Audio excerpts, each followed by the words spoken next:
Aziz gül. Valla kaynıyor vallahi hamdolsun. Sizce kaynıyor. Gel. Yok kaynamıyordu.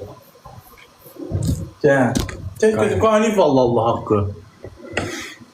Neçə aylıqdır? Cücə, ördəyi 4-5 aylıq olar. Ha, ördeği deyirsən. Şu an ördeği hardasa 3 aylık 4 aylık olar. Körpədir, mənim körpə, mənə yaşlıdır. Kebab mı?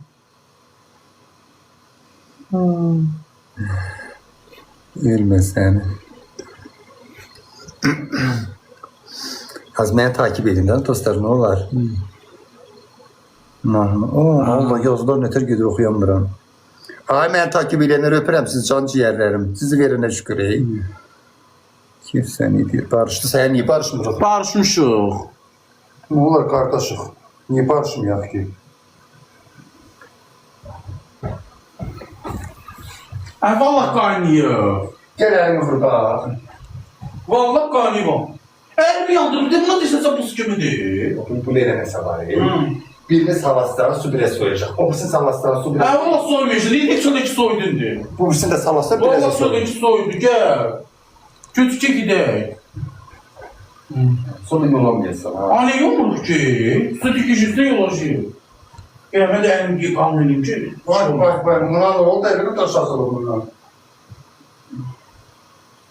Gidelim.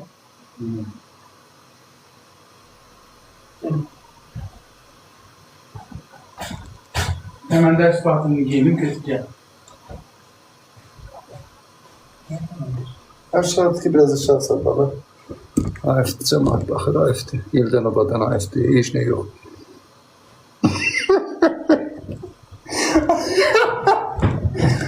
Bu başıma xeyir. Allah seni sakla. Salam ürəyim qurban.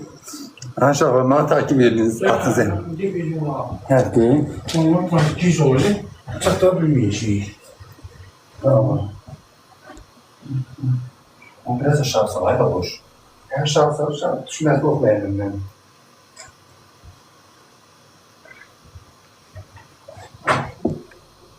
Yüreğimin üstüne bıraktı. Çarpım zanıyor mu baba? Yüreğimin üstündedir. Babuştan zaten telefonda sen gördün o var. Güzel bir çıkartan var.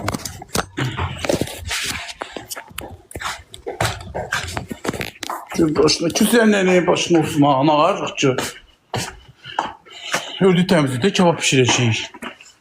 Bu kodu yerine çıktı.